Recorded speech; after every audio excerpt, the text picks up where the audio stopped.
Ladies and gentlemen, it is my great pleasure to introduce to you my brother, Mr. Ndlovu, Njabulo, a man who has faced the darkest of times and emerged victorious. He is a true testament to the strength and resilience of the human spirit. 4 months ago, he found himself in ICU, fighting for his life in the pit of hell. However, through sheer determination and a will to live, he has not only survived death, but has also signed a new lease on life. Mr. Ndlovu Njabulo is not only a survivor, but also a warrior who has shown us all what it means to be brave in the face of adversity. His journey has been a long and arduous one, but he has come out on the other side stronger and more determined than ever before. As we welcome him to the Men of Honor hot seat, let us give him a standing ovation for his courage and tenacity.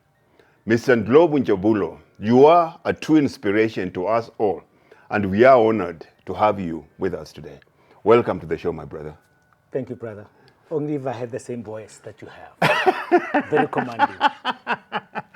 Welcome on the show. Thank you, brother. Appreciate it. I remember first day I met you. It was exactly February 7th. I was being wheeled into ICU. First time. I've always been healthy and fit all my life. They wheel me into ICU. They show me the bed I'm going to be lying in. And next to me, there's a guy that looks comatose. You've got tubes coming out of you. You attached to these machines. I looked at you, and for the first time I realized how serious, how much trouble I was in.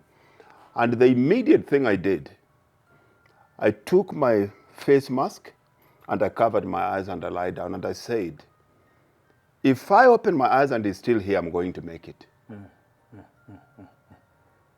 Brother, you almost making me emotional, because by the time you got there, I had been there for almost 2 weeks. And basically they had given up on me because of my severe injuries and why I was there. And that's another day. That's another story for another day. But, as you were talking now, I remember thinking, especially after you had, almost recovered a bit and you were able to talk. I remember asking myself, who is this man with this big voice and with this commanding voice? And, who's always, cheering people up and talking to the nurses and, just making their day better. In a way, you were making my day better as well, even though you and I were not talking by then.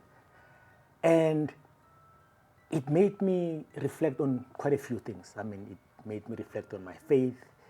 It made me reflect on my being as a man and why I'm here and why I'm still here, And it actually, I wish I had a pen and paper then to start jotting down everything that I was thinking. But I think, with my big head, a few things have remained in my head. And that's why I'm here and I want to talk about them. I want to talk about, faith. I want to talk about what is really, truly being a man. I want to talk about how as men we should behave.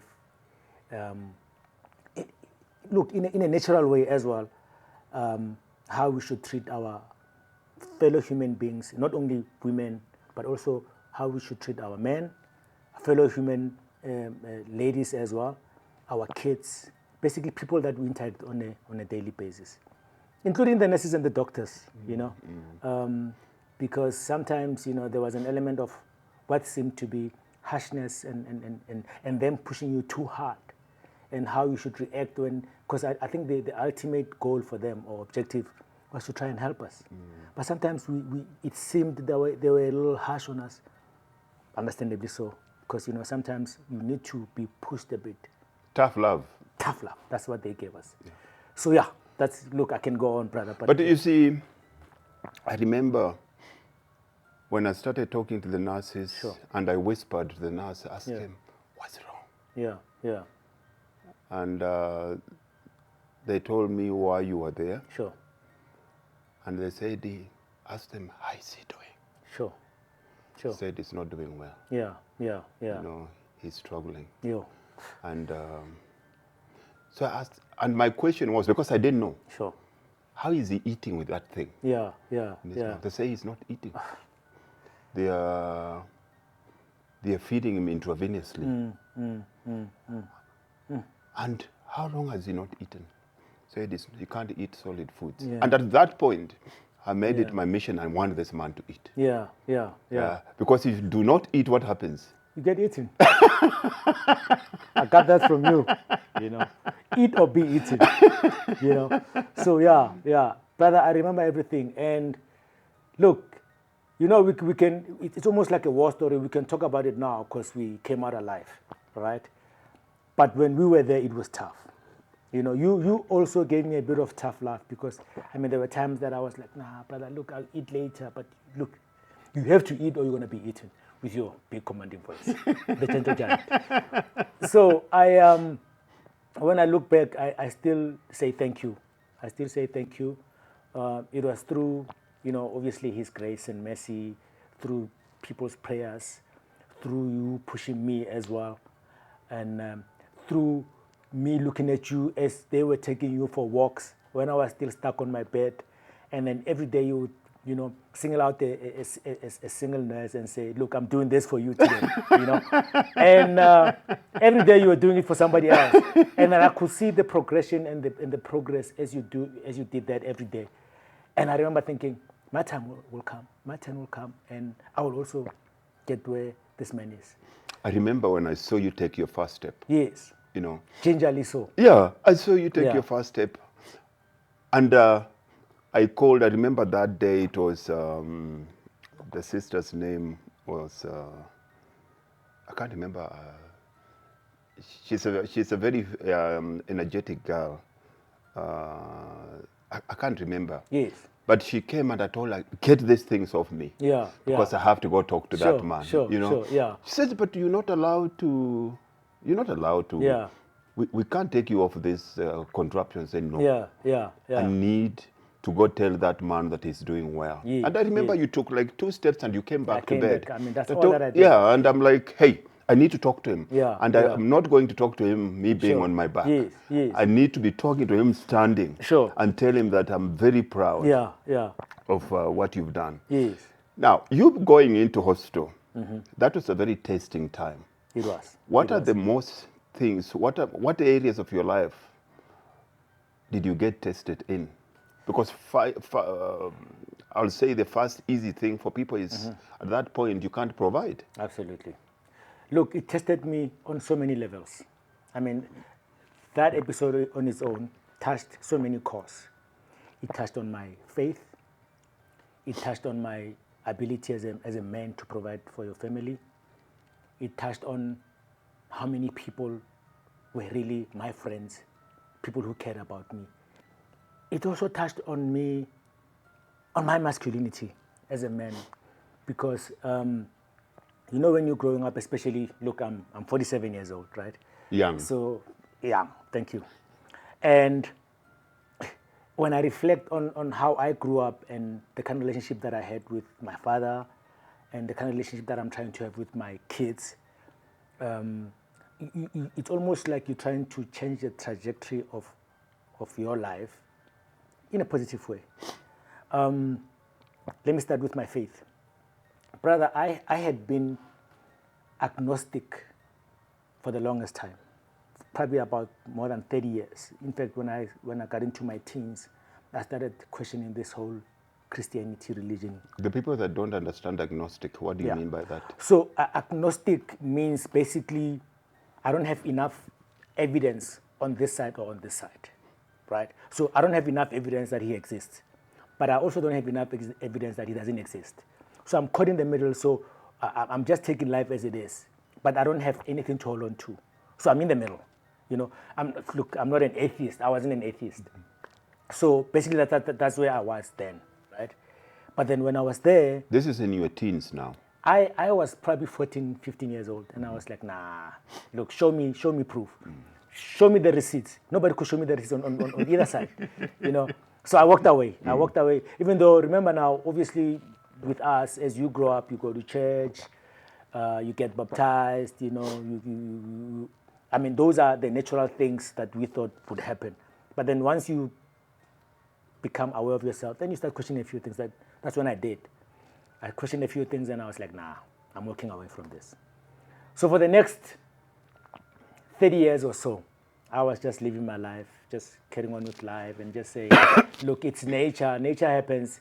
Some people are going to have it bad. Some people are going to have it good. That's why we have rich and good and poor people. That's why we have, the disabled and the abled. And, so that's what I thought until it happened to me, brother. It was a proper wake-up call, I think, I used to joke with my daughter that it will probably take an act of parliament or a big act of nature to change my mind about faith. And it happened. And she reminds me every day, by the way, that, look, I remember when we spoke about this, you said it will probably take some big happening for you to change your outlook on faith. And it did. It did. It happened to me. I have completely changed. I mean, it's only been, 4 or 5 months. But, it's like, look, I've been on the other side. I know the other side. Now I want to be on this side. And this time is permanent. So, but where did that change come from? So when I was, remember I was comatose for a total of about 2 weeks, give or take, right? And, people talk about near-death experience in different forms. There was a time when I was in my coma, I think, that I wanted to give up because the pain was unbearable. And for some reason, I could feel, and again, I'm not trying to preach here, I'm just trying to testify what happened. I could feel, that encouragement of saying, hold on, you're not done yet. You have so much to do. Just hold on. And nobody can explain to me what that was. My only understanding and explanation of that is God. It's Him saying to me that you're not done and I'm here. I exist. And I want to make sure that you continue to exist so that the purpose that you're here for gets to be finished. And it just clicked on me like, wow, And I don't know if you remember, brother, when we were at the hospital, we started having sermons on Sundays. The nurses would just, the nurses would just come with the Bible and everybody would just testify. And it touched on my masculinity because I started crying. I tried everything not to cry because, I'm a man. I'm surrounded by these ladies. Why should I cry in front of ladies? But the tears were just rolling, brother. I tried, and there were times that I tried to hide myself so that they don't see. But look, you can't do that. I mean, it was too obvious that something had gotten into me. There was a shift. More powerful. There was a complete 360-degree shift. And I embraced the new lease of life. I embraced everything that came through. And when they were talking about God and how they prayed for me because they had absolutely nothing else to do for me, I realized that it is through His grace and their prayers that I'm around. So it completely changed. Brother, I think it was probably on the 10th of Feb that it really hit me that now you have to pray. You have to pray. You have to believe that He's here and He's with you. Because, I think maybe it's part of my hallucination that I could see, a mortuary van just in front of me. And then, when somebody's just waiting there, folding their arms like they're waiting for you to come. And like I'm saying, maybe I was just hallucinating. But then there was another thing that said, it's not your time yet. It's not you. He's not waiting for you. It's not your time. So all that, the whole conclusion was that I'm being given a new beginning, and I should embrace it, and I should just fly with it. Now, in terms of relationships, Sure. We men, we need to be hit with a 20-pound iron bar on our heads for us to realize that there's so many people that hang around us that are not good for us. Sure. How did this impact your relationships? In so many ways. First of all, I realized that I had acquaintances, I had associates, and I had friends. But if I were to tell you honestly, when I started filtering through those three categories, I realized that I only have quite a small number of people that really care about me. And I don't blame anybody for not coming to see me in hospital, because, brother, we were in a bad state, and not that they would agree to letting anybody come in to see us. But you realize when people don't even call you, you realize that when people don't even check on you, nobody tries to find out how you doing, that maybe some people are not really supposed to be part of my life. But the good thing is that I also made new friends. I met new brothers, including yourself, and the impact was such that the numbers dwindled down to just a small core of people that I can depend on and I can rely on, right? It also touched me in a way that I'm now able to express myself better, and to say, brother, you're not good for me. You're not good for me, because what you and I are doing is nothing but debauchery. And I don't think I want to do that anymore, Like, we're not there for each other during tough times, sad times. We're only doing this when it's during good times. That cannot be healthy, So it made me, and it's sad, but it's true, that sometimes you gotta let go of some people. And they can probably have better relationships with other people. You cannot get along with everybody. It's almost impossible. You can try, but I can tell you that it's an impossible task. So it changed me in that way, that I scaled down on a lot of things that I used to do with people, and it's something that sometimes it brings shame and embarrassment, but sometimes it needs to be spoken about. You see, talking about that, it reminds me of the story about a tree. A tree has got roots, it's got branches, and of course it's got leaves. Sure. Now, the most beautiful part of a tree is the leaves. Sure. But leaves are seasonal. Sure. They come and go. They come and go. Sure. So branches will always be there, but branches are only made beautiful depending on the season of the year and depending on the leaves. Sure. And then we have roots that we never see. Sure. And based on what you're saying now, I also classify people in my life and friends in three groups. You have your leaves, you have your branches, and you have your roots. Yeah. It's impossible. Most of us spend a lot of time with the leaves, the leaves people. But leaves people are seasonal. Yeah. They're not meant to be in our lives. Sure. These people, it's unfair on us to blame them for them to be there in winter when very well leaves die in winter. Sure. And that was winter phase of our lives. Absolutely. It was a tough time. And the first thing that will always go is the leaves. And then we've got the branches, the people that come and go once in a while, they remember, they do. Sure. But the key people are the roots that you never see. These people are solid. Yeah. And this becomes a test like this, and when you're going through that winter phase of your life, the only person you can depend on, of course, is the roots. The roots. Yeah. Because it will always be there. It will always be there. Absolutely.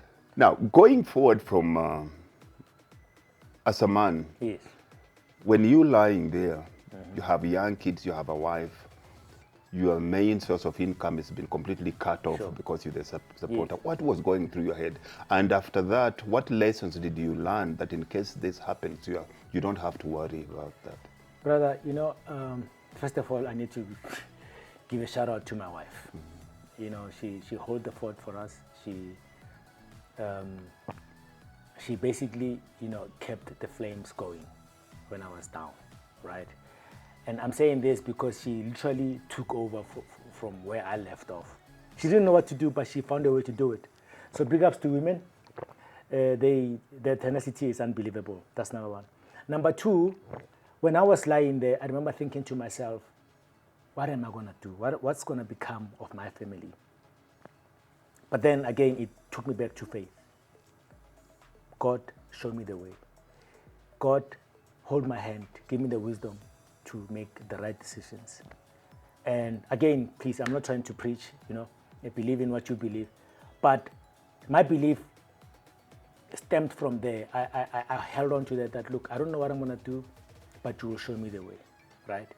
And the good thing about being in hospital is that you have a lot of time to think about things. You have a lot of time to think things through. So when I was there, some ideas came along. I mean, you and I spoke about quite a few ideas as well. Lots of ideas, you know. And from there, I was able to deduce what moving forward I can do, especially to almost fast track the income generating projects that I can be involved in. But for a long time, it was touch and go, brother. And not all the ideas that I had thought about came to fruition, but most of them did. But, you know, it also touched on the issue that, you know, sometimes we don't think broadly about what would happen if something happens to you. You know, it questioned a lot of the decisions that I had made in my life. You know, some of the monetary decisions that I had made, some of the business decisions that I had made. You know, now that I'm on this side, you know, what if things don't work out the way I had hoped they would? You know, what's going to become of my family? Again, it almost reinvigorated me to a point where I realized that should I get out of here, I'm going to do things differently. And I'm trying to do that. You know, I'm using the word trying deliberately because you cannot just start doing things automatically. It's going to be a trial and error thing. So you're going to try. At least you're trying. And too many things now are done differently on my side. But we survived, brother. We survived. We're surviving. You know, it's still hard going. I mean, you and I, when we were talking, I was telling you that, look,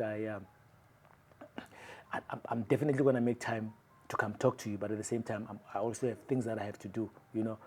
And then you realize that even time management is very important, you know. I mean, you're saying that, you know, if you want to get something done, give it to a busy man, you know. So it's tough going, but it's going.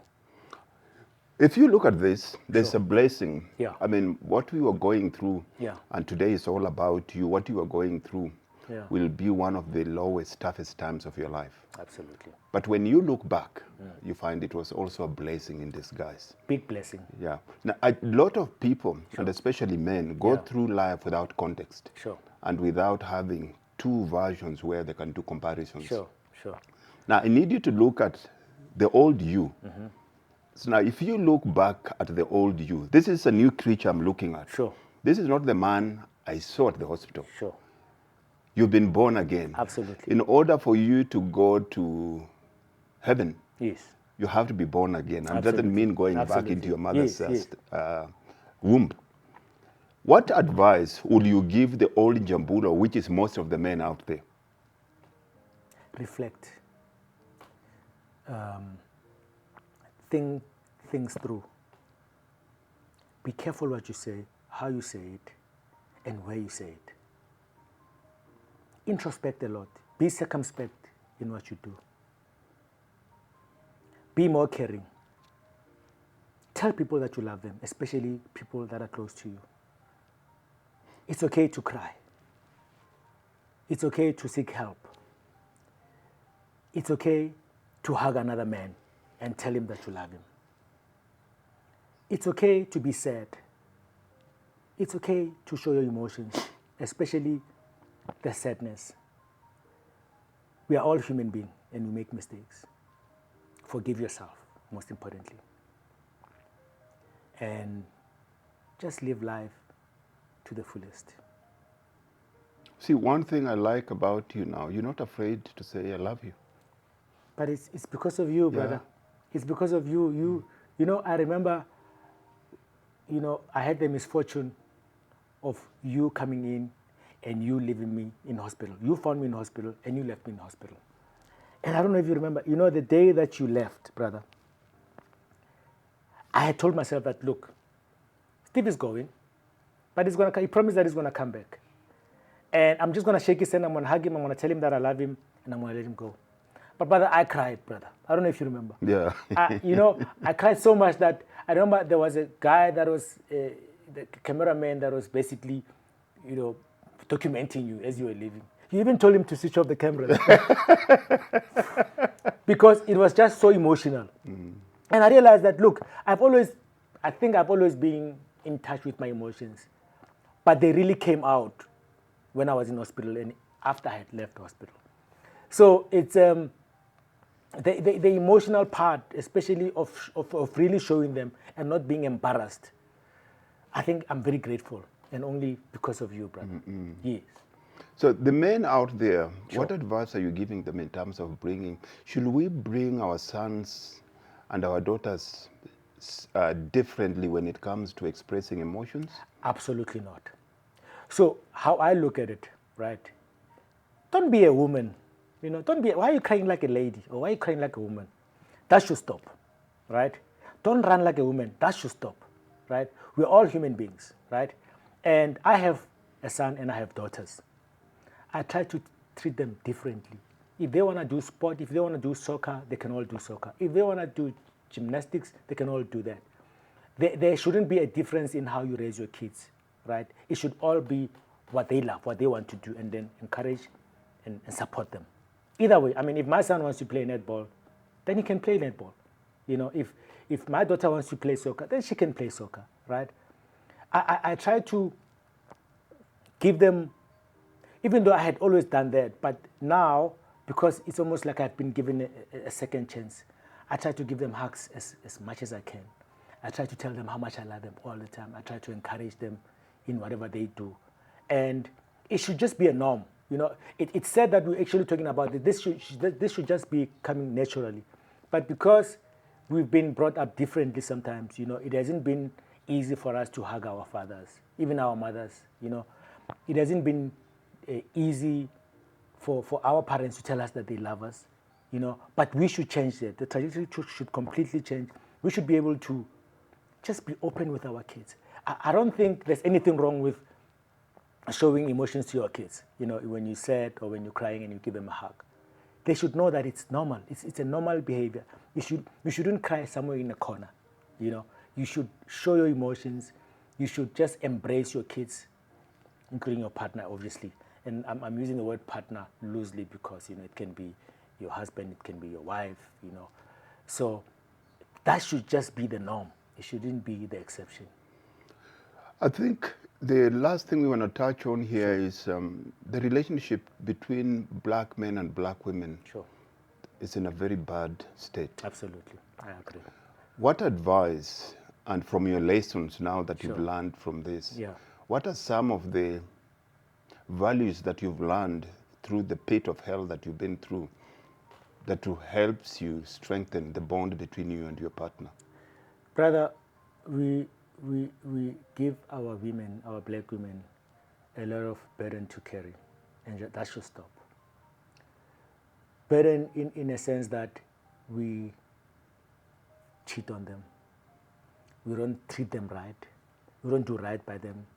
We are almost nonchalant towards them, indifferent, and then we have this thing that they will always be there for us. That has to change. We should show them love. We should just be honest with them. We should stop cheating. Please, brothers, we should stop cheating on our wives.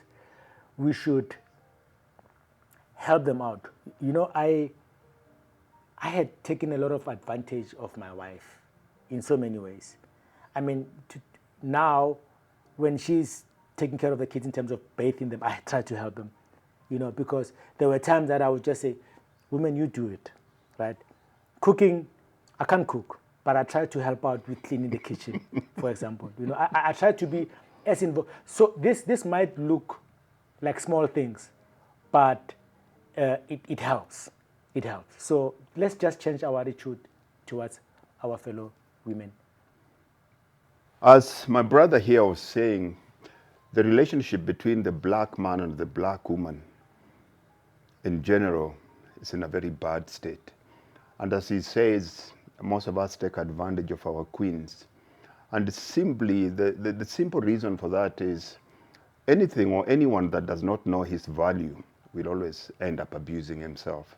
And because most of us black men feel devalued by the society we live in, We always don't value the women in our lives. Heaven is always found at the feet of a black woman. And how you treat your woman defines your manhood. Always remember, your success is not defined by the things you do or the things that you've acquired. Your success is defined by the size of the smile on your wife's or partner's face. Hope to see you soon. Thank you for tuning in. And remember, if you have any comments, any questions that you want Brother Njabulo to highlight on, write them in the comment section. He'll get back to you. Brother Njabulo, it's always a pleasure. Thank you. And of course, I hope to see you soon. Brother, for thank another you. session. Appreciate it. God bless. And I love you, brother. I love you God more. bless you, my I brother. love you. Thank you, brother.